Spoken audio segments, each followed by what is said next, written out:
The Adventure of the Three Gables. I don't think that any of my adventures with Mr. Sherlock Holmes opened quite so abruptly or so dramatically as that which I associate with the Three Gables. I had not seen Holmes for some days and had no idea of the new channel into which his activities had been directed. He was in a chatty mood that morning, however, and had just settled me into the well-worn low armchair on one side of the fire, while he had curled down with his pipe in his mouth upon the opposite chair, when our visitor arrived. If I had said that a mad bull had arrived, it would give a clearer impression of what occurred. The door had flown open and a huge Negro had burst into the room. He would have been a comic figure if he had not been terrific, for he was dressed in a very loud grey check suit with a flowing salmon-coloured tie. His broad face and flattened nose were thrust forward as his sullen dark eyes, with a smouldering gleam of malice in them, turned from one of us to the other. "Which of you gentlemen is Massa Holmes?" he asked. Holmes raised his pipe with a languid smile. "Oh, it's you, is it?" said our visitor, coming with an unpleasant, stealthy step round the angle of the table. "See here, Massa Holmes, you keep your hands out of other folks' business. Leave folks to manage their own affairs. Got that, Massa Holmes?" "Keep on talking," said Holmes. "It's fine." "Oh, it's fine, is it?" growled the savage. "It won't be so damn fine if I have to trim you up a bit. I've handled your kind before now, and they didn't look fine when I was through with them. Look at that, Massa Holmes." He swung a huge knotted lump of a fist under my friend's nose. Holmes examined it closely with an air of great interest. "Were you born so?" he asked. "Or did it come by degrees?" It may have been the icy coolness of my friend, or it may have been the slight clatter which I made as I picked up the poker. In any case, our visitor's manner became less flamboyant. "Well, I've given you fair warning," said he. "I've a friend that's interested out Harrow way, you know what I'm meaning, and he don't intend to have no button in by you. Got that? You ain't the law, and I ain't the law either, and if you come in, I'll be on hand also. Don't you forget it." "I've wanted to meet you for some time," said Holmes. "I won't ask you to sit down, for I don't like the smell of you, but aren't you Steve Dixie the Bruiser?" "That's my name, Massa Holmes, and you'll get put through it for sure if you give me any lip." "It is certainly the last thing you need," said Holmes, staring at our visitor's hideous mouth. "But it was the killing of young Perkins outside the Holborn Bar. What? You're not going?" The Negro had sprung back, and his face was leaden. "I won't listen to no such talk," said he. "What have I to do with this here Perkins, Massa Holmes? I was training at the Bull Ring in Birmingham when this boy done gone get into trouble."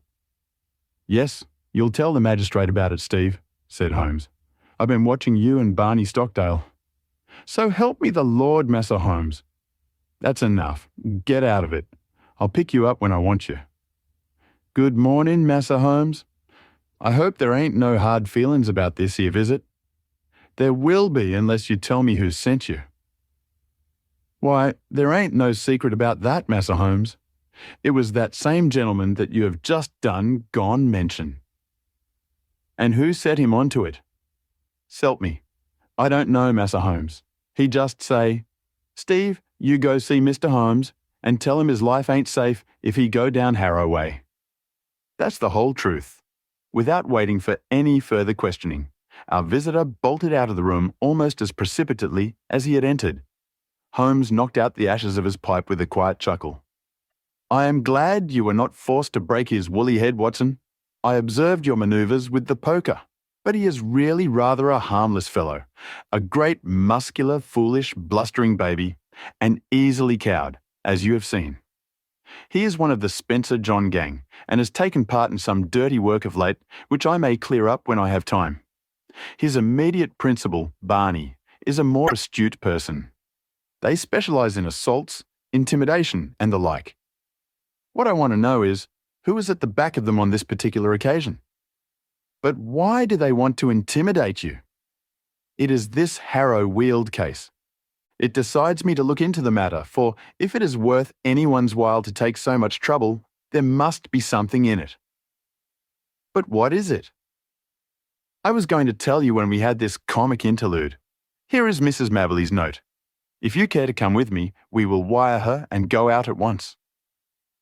Dear Mr. Sherlock Holmes, I read, I have had a succession of strange incidents occur to me in connection with this house, and I should much value your advice. You would find me at home any time tomorrow. The house is within a short walk of the wheeled station. I believe that my late husband, Mortimer Mabberley, was one of your early clients. Yours faithfully, Mary Mabberley. The address was the Three Gables, Harrow Weald. So that's that, said Holmes. And now, if you can spare the time, Watson, we will get upon our way. A short railway journey and a shorter drive brought us to the house, a brick-and timber villa standing in its own acre of undeveloped grassland. 3 small projections above the upper windows made a feeble attempt to justify its name. Behind was a grove of melancholy half-grown pines, and the whole aspect of the place was poor and depressing. Nonetheless, we found the house to be well furnished, and the lady who received us was a most engaging elderly person who bore every mark of refinement and culture. I remember your husband well, madam, said Holmes, though it is some years since he used my services in some trifling matter. Probably you would be more familiar with the name of my son Douglas. Holmes looked at her with great interest. Dear me, are you the mother of Douglas Mabberley? I knew him slightly, but of course all London knew him. What a magnificent creature he was. Where is he now? Dead, Mr. Holmes, dead. He was attaché at Rome and he died there of pneumonia last month. I am sorry. One could not connect death with such a man. I have never known anyone so vitally alive. He lived intensely, every fibre of him. Too intensely, Mr. Holmes. That was the ruin of him. You remember him as he was, debonair and splendid. You did not see the moody, morose, brooding creature into which he developed. His heart was broken. In a single month, I seemed to see my gallant boy turn into a worn-out, cynical man. A love affair, a woman, or a fiend. Well, it was not to talk of my poor lad that I asked you to come, Mr. Holmes. Dr. Watson and I are at your service. There have been some very strange happenings. I have been in this house more than a year now, and as I wish to lead a retired life, I have seen little of my neighbours. 3 days ago I had a call from a man who said that he was a house agent. He said that this house would exactly suit a client of his, and that if I would part with it, money would be no object. It seemed to me very strange, as there are several empty houses on the market which appear to be equally eligible, but naturally I was interested in what he said. I therefore named a price which was £500 more than I gave. He at once closed with the offer, but added that his client desired to buy the furniture as well, and would I put a price upon it. Some of this furniture is from my old home, and it is, as you see, very good, so that I named a good round sum. To this also he at once agreed. I had always wanted to travel, and the bargain was so good a one that it really seemed that I should be my own mistress for the rest of my life. Yesterday, the man arrived with the agreement all drawn out. Luckily, I showed it to Mr. Sutro, my lawyer who lives in Harrow. He said to me, "This is a very strange document. Are you aware that if you sign it, you could not legally take anything out of the house, not even your own private possessions?" When the man came again in the evening, I pointed this out, and I said that I meant only to sell the furniture. No, everything, said he. But my clothes, my jewels? Well, some concession might be made for your personal effects, but nothing shall go out of the house unchecked. My client is a very liberal man, but he has his fads and his own way of doing things. It is everything or nothing with him. Then it must be nothing, said I. And there the matter was left, but the whole thing seemed to me to be so unusual that I thought... Here we had a very extraordinary interruption. Holmes raised his hand for silence. Then he strode across the room, flung open the door, and dragged in a great gaunt woman whom he had seized by the shoulder. She entered with ungainly struggle like some huge awkward chicken, torn, squawking, out of its coop. "Leave me alone! What are you a-doing of?" she screeched. "Why, Susan, what is this?" Well, ma'am, I was coming in to ask if the visitors was staying for lunch when this man jumped out at me. I've been listening to her for the last 5 minutes, but did not wish to interrupt your most interesting narrative. Just a little wheezy, Susan, are you not? You breathe too heavily for that kind of work. Susan turned a sulky but amazed face upon her captor. Who be you anyhow? And what right have you a pulling me about like this? It was merely that I wished to ask a question in your presence. Did you, Mrs. Maberly, mention to anyone that you were going to write to me and consult me? No, Mr. Holmes, I did not. Who posted your letter? Susan did. Exactly. Now, Susan, to whom was it that you wrote or sent a message to say that your mistress was asking advice from me? It's a lie. I sent no message, no. Now, Susan, wheezy people may not live long, you know. It's a wicked thing to tell fibs. Whom did you tell? Susan, cried her mistress, I believe you are a bad, treacherous woman. I remember now that I saw you speaking to someone over the hedge. That was my own business, said the woman sullenly. Suppose I tell you that it was Barney Stockdale to whom you spoke, said Holmes. Well, if you know, what do you want to ask for? I was not sure, but I know now. Well now, Susan, it will be worth £10 to you if you will tell me who is at the back of Barney. Someone that could lay down £1,000 for every 10 you have in the world. So, a rich man. No, you smiled. Are a rich woman. Now we have got so far, you may as well give the name and earn the tenner. I'll see you in hell first. Oh, Susan, language. I am clearing out of here. I've had enough of you all. I'll send for my box tomorrow. She flounced for the door. Goodbye, Susan. Paregoric is the stuff. Now, he continued, turning suddenly from lively to severe when the door had closed behind the flushed and angry woman, this gang means business. Look how close they play the game. Your letter to me had the 10 p.m. postmark, and yet Susan passes the word to Barney. Barney has time to go to his employer and get instructions. He or she, I incline to the latter from Susan's grin when she thought I had blundered, forms a plan. Black Steve is called in, and I am warned off by 11 o'clock the next morning. That's quick work, you know. But what do they want? Yes, that's the question. Who had the house before you? A retired sea captain called Ferguson. Anything remarkable about him? Not that ever I heard of.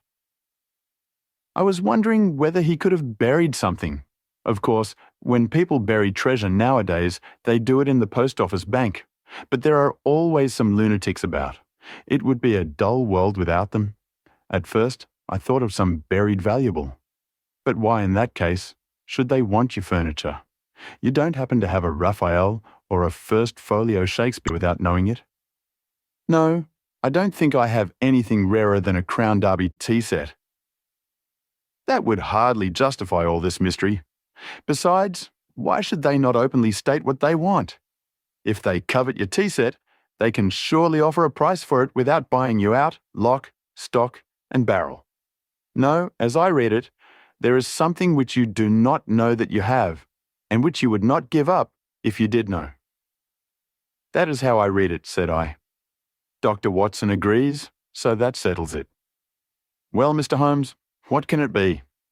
Let us see whether by this purely mental analysis we can get it to a finer point. You have been in this house a year. Nearly 2. All the better. During this long period, no one wants anything from you. Now, suddenly within 3 or 4 days, you have urgent demands. What would you gather from that?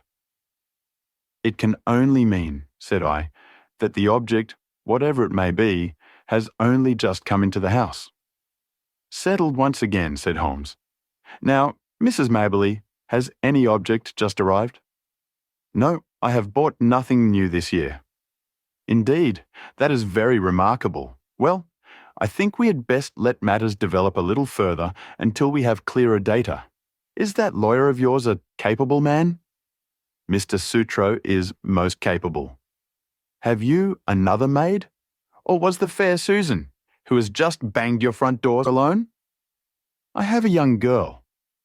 Try and get Sutro to spend a night or two in the house. You might possibly want protection. Against whom? Who knows? The matter is certainly obscure. If I can't find what they are after, I must approach the matter from the other end and try to get at the principal. Did this house agent man give any address? Simply his card and occupation. Haynes Johnson, auctioneer and valuer. I don't think we shall find him in the directory. Honest businessmen don't conceal their place of business. Well, you will let me know any fresh development. I have taken up your case, and you may rely upon it that I shall see it through. As we passed through the hall, Holmes's eyes, which missed nothing, lighted upon several trunks and cases which were piled in a corner. The labels shone out upon them. Milano, Lucerne. These are from Italy. They are poor Douglas's things. You have not unpacked them. How long have you had them? They arrived last week. But you said, why, surely this might be the missing link. How do we know that there is not something of value there? There could not possibly be, Mr. Holmes. Poor Douglas had only his pay and a small annuity. What could he have of value? Holmes was lost in thought. Delay no longer, Mrs. Mabberley, he said at last. Have these things taken upstairs to your bedroom. Examine them as soon as possible and see what they contain. I will come tomorrow and hear your report. It was quite evident that the Three Gables was under very close surveillance, for as we came round the high hedge at the end of the lane, there was the Negro prizefighter standing in the shadow. We came on him quite suddenly, and a grim and menacing figure he looked in that lonely place. Holmes clapped his hand to his pocket. Looking for your gun, Massa Holmes? No, for my scent bottle, Steve. You are funny, Massa Holmes, ain't you? It won't be funny for you, Steve, if I get after you. I gave you fair warning this morning. Well, Massa Holmes, I done gone think over what you said, and I don't want no more talk about that affair of Massa Perkins. Suppose I can help you, Massa Holmes, I will. Well then, tell me who is behind you on this job. So help me the Lord. Massa Holmes, I told you the truth before. I don't know. My boss Barney gives me orders and that's all. Well, just bear in mind, Steve, that the lady in that house and everything under that roof is under my protection. Don't forget it. All right, Massa Holmes, I'll remember. I've got him thoroughly frightened for his own skin, Watson, Holmes remarked as we walked on. I think he would double-cross his employer if he knew who he was. It was lucky I had some knowledge of the Spencer John crowd, and that Steve was one of them. Now, Watson, this is a case for Langdale Pike, and I'm going to see him now.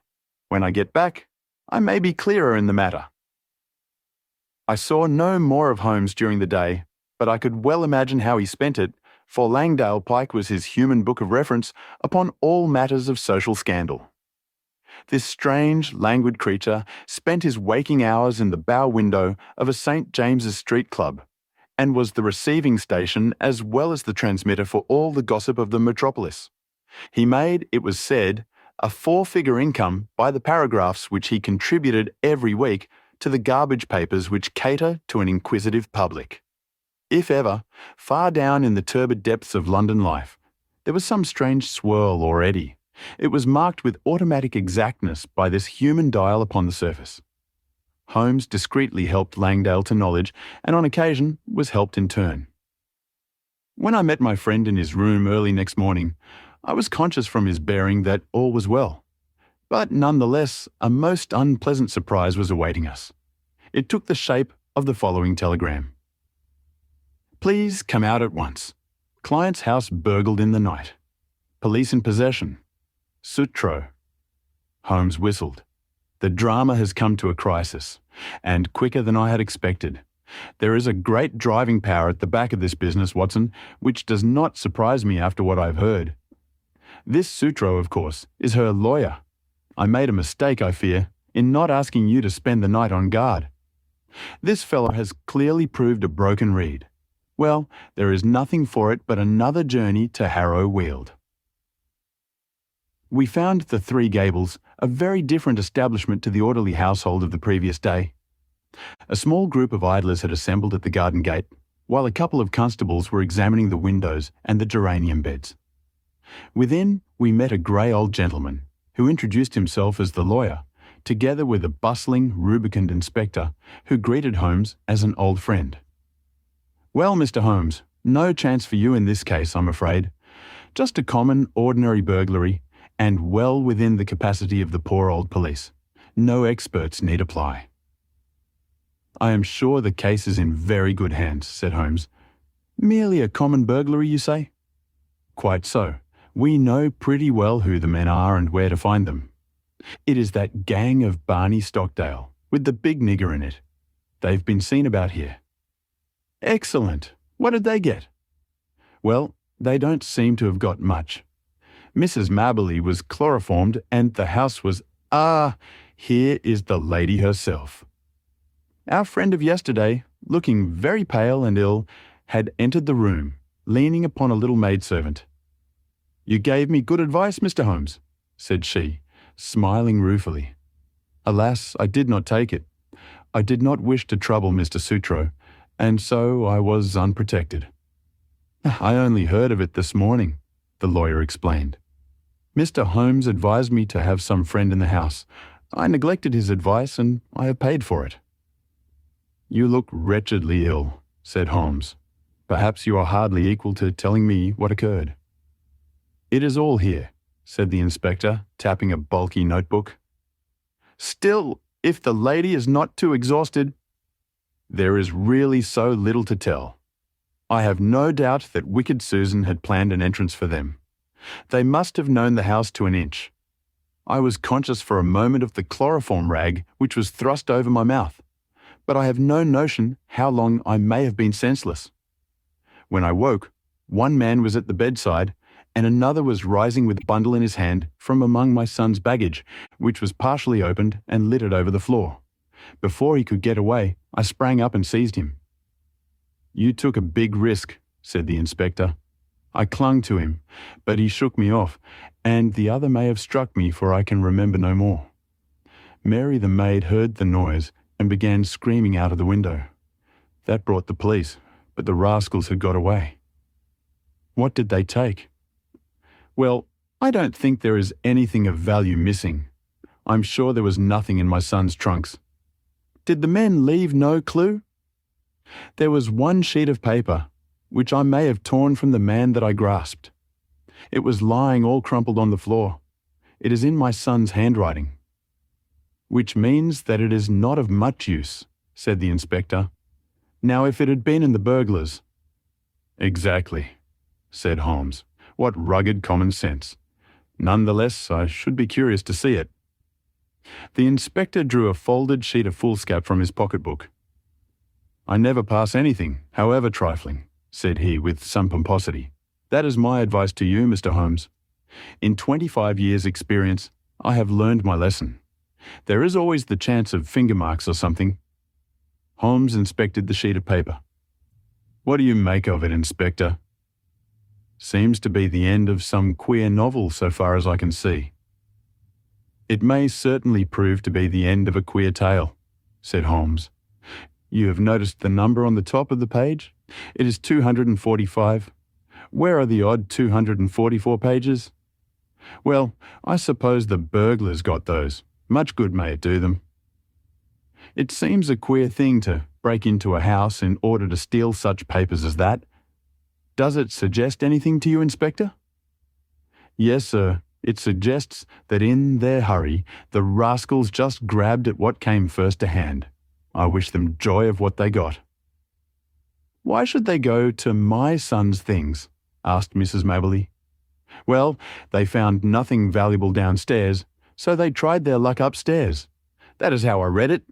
What do you make of it, Mr. Holmes?" "I must think it over, Inspector. Come to the window, Watson." Then, as we stood together, he read over the fragment of paper. It began in the middle of a sentence and ran like this: "Face bled considerably from the cuts and blows, but it was nothing to the bleeding of his heart as he saw that lovely face, the face for which he had been prepared to sacrifice his very life, looking out at his agony and humiliation. She smiled. Yes, by heaven, she smiled like the heartless fiend she was, as he looked up at her. It was at that moment that love died and hate was born. Man must live for something. If it is not for your embrace, my lady, then it shall surely be for your undoing and my complete revenge." "Queer grammar," said Holmes with a smile as he handed the paper back to the inspector. "Did you notice how that he suddenly changed to me? The writer was so carried away by his own story that he imagined himself at the supreme moment to be the hero." "It seemed mighty poor stuff," said the inspector as he replaced it in his book. "What? Are you off, Mr. Holmes?" "I don't think there is anything more for me to do now that the case is in such capable hands. By the way, Mrs. Maberly, did you say you wished to travel?"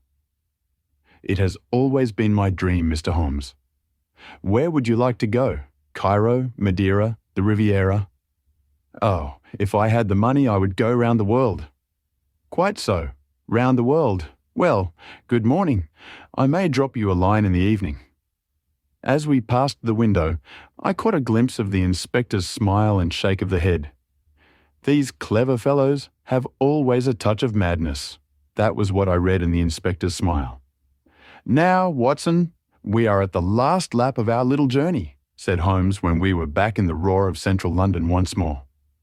"I think we'd best clear the matter up at once, and it would be well that you should come with me, for it is safer to have a witness when you are dealing with such a lady as Isadora Klein." We had taken a cab and were speeding to some address in Grosvenor Square. Holmes had been sunk in thought, but he roused himself suddenly. "By the way, Watson, I suppose you see it all clearly?" "No, I can't say that I do. I only gather that we are going to see the lady who is behind all this mischief." "Exactly. But does the name Isadora Klein convey nothing to you? She was, of course, the celebrated beauty. There was never a woman to touch her. She is pure Spanish, the real blood of the masterful conquistadors, and her people have been leaders in Pernambuco for generations. She married the aged German sugar king Klein, and presently found herself the richest as well as the most lovely widow upon earth. Then there was an interval of adventure when she pleased her own tastes. She had several lovers, and Douglas Maberly, one of the most striking men in London, was one of them. It was by all accounts more than an adventure with him. He was not a society butterfly, but a strong, proud man who gave and expected all. But she is the belle dame sans merci of fiction. When her caprice is satisfied, the matter is ended, and if the other party in the matter can't take her word for it, she knows how to bring it home to him." Then that was his own story. "Ah, you are piecing it together now. I hear that she is about to marry the young Duke of Lomond, who might almost be her son. His Grace's ma might overlook the age, but a big scandal would be a different matter, so it is imperative. Ah, here we are." It was one of the finest corner houses of the West End. A machine-like footman took up our cards and returned with word that the lady was not at home.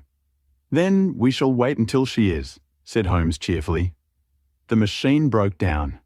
"Not at home means not at home to you?" said the footman. "Good," Holmes answered. "That means that we shall not have to wait. Kindly give this note to your mistress." He scribbled 3 or 4 words upon a sheet of his notebook, folded it, and handed it to the man. "What did you say, Holmes?" I asked. "I simply wrote, 'Shall it be the police then? I think that should pass us in.'" It did, with amazing celerity.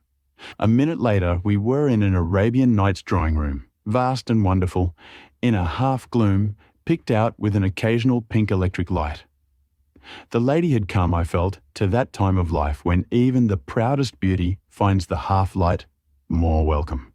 She rose from a settee as we entered, tall, queenly, a perfect figure, a lovely mask-like face, with 2 wonderful Spanish eyes which looked murder at us both. "What is this intrusion, and this insulting message?" she asked, holding up the slip of paper. "I need not explain, madame. I have too much respect for your intelligence to do so, though I confess that intelligence has been surprisingly at fault of late." "How so, sir?" by supposing that your hired bullies could frighten me from my work. Surely no man would take up my profession if it were not that danger attracts him. It was you, then, who forced me to examine the case of young Maberly. I have no idea what you are talking about. What have I to do with hired bullies?" Holmes turned away wearily. "Yes, I have underrated your intelligence. Well, good afternoon."